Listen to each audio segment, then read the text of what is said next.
Faith and Anxiety. Published by Groundwork Bible Study. July 23, 2020. Most of us have experienced the familiar twinge of anxiety in our lives.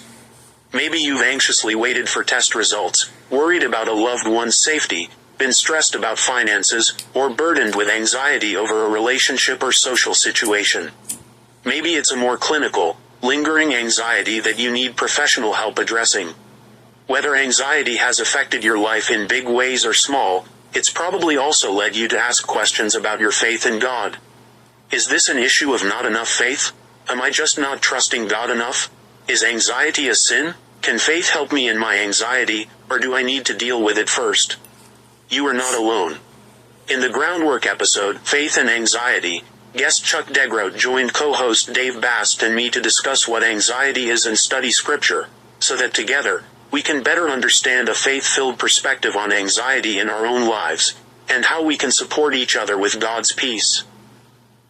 The Bible and Anxiety. The Bible frequently warns us about experiences or emotions that frequently crop up in our lives.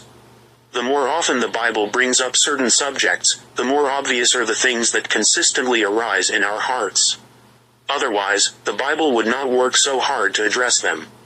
Think, for instance, how often Scripture warns us against anger. Not only is anger a common problem, but too often, it can lead to deadly consequences. So the Bible talks about anger a lot.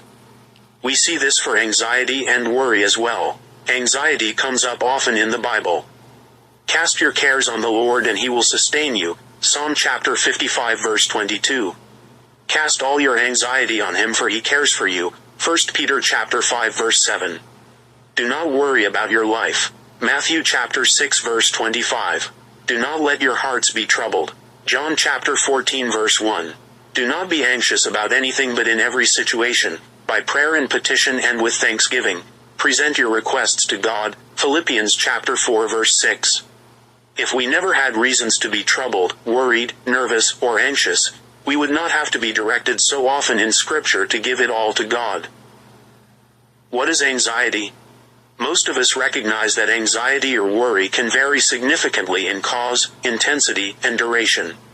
On some level, you might feel anxious while you wait to hear what you expect will be good news, about a hope for pregnancy, a response to a marriage proposal, or about a promotion at work.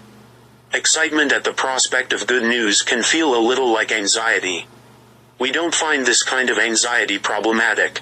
We also expect a certain level of anxiety while awaiting lab results that might reveal cancer, or waiting for news from a loved one caught in a natural disaster, or going about daily life when a son or daughter is deployed to a war zone.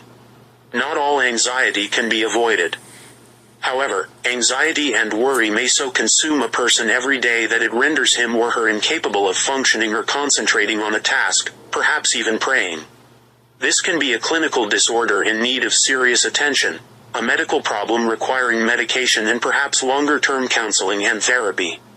No one should presume to judge the quality of a person's faith on account of a seeming inability to just cast one's cares upon the Lord and go on with life in some carefree, trusting manner. It's not always so simple. Faith and anxiety. Is there a form of anxiety that could be considered more of a spiritual issue of faith than a clinical one? Perhaps, if we insist on trying to deal with our anxieties completely on our own and never pray about them or entrust them to God's loving hands, then we may produce in ourselves a potentially long-term faith issue. Worse, if we conclude that God does not even care about the things that worry us, to the point we don't even bother to pray about them, we would need spiritual care and counseling to address our faith and core trust in God's loving care for us. Clearly, Jesus does not want us to spend our lives fretting about every little detail of life, particularly if our lives have been so well provided for already.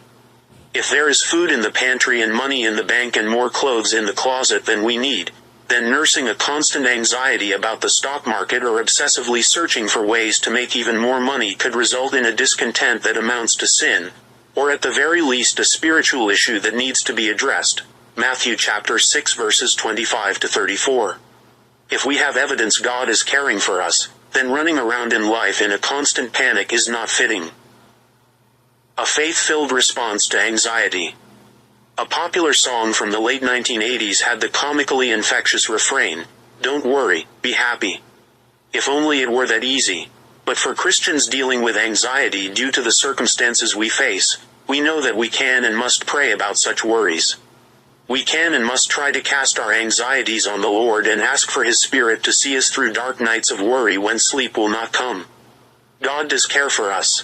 It is not always easy to rest in this truth, but we can trust God's faithfulness above all other things.